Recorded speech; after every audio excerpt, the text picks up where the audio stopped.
Remove and inspect the contents of the package. Both the feeder and the conveyor will use the exact same procedure. Unpack and lay the components out on a flat surface. Locate the red and black motor harness. Connect both Enterprise feed and accelerator motors. Connect the other end to the feeder controller mod.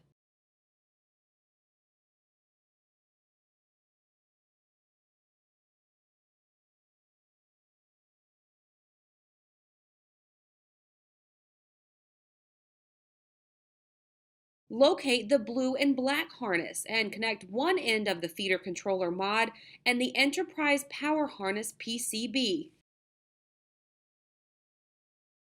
Connect the RJ11 cable between both boards.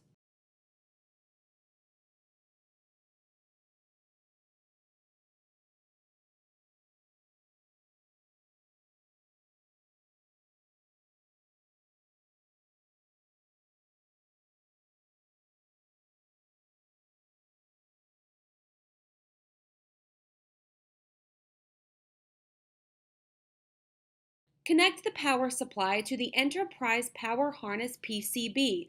There are two available ports. Connect the curled cable to the Enterprise power harness PCB and the other end into the supplied coupler. Connect the Enterprise sensor PCB to the other end of the coupler. All components should be connected. Place your finger over the sensor and verify if both motors operate.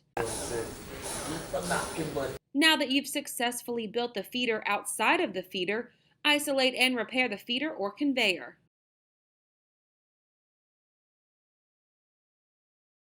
Remove two screws and remove the feeder controller mod board.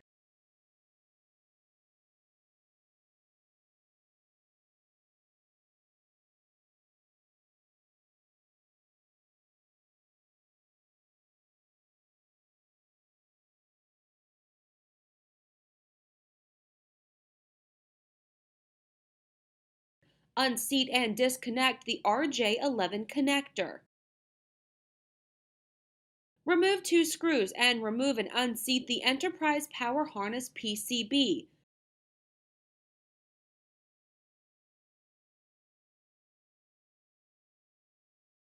Disconnect the RJ11 cover. Connect the RJ11 from the kit into both boards, then test the feeder by pressing and releasing the bypass feed roller. If the motors do not activate, connect the curled cable between the feeder and the printer. Test again by pressing the bypass feed roller. If no movement, the right rear cover should be removed from the printer. Unplug the RJ11 from the inside cover and insert it into the coupler from the test kit.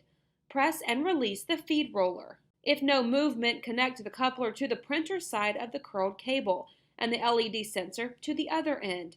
Test by placing your finger over the sensor.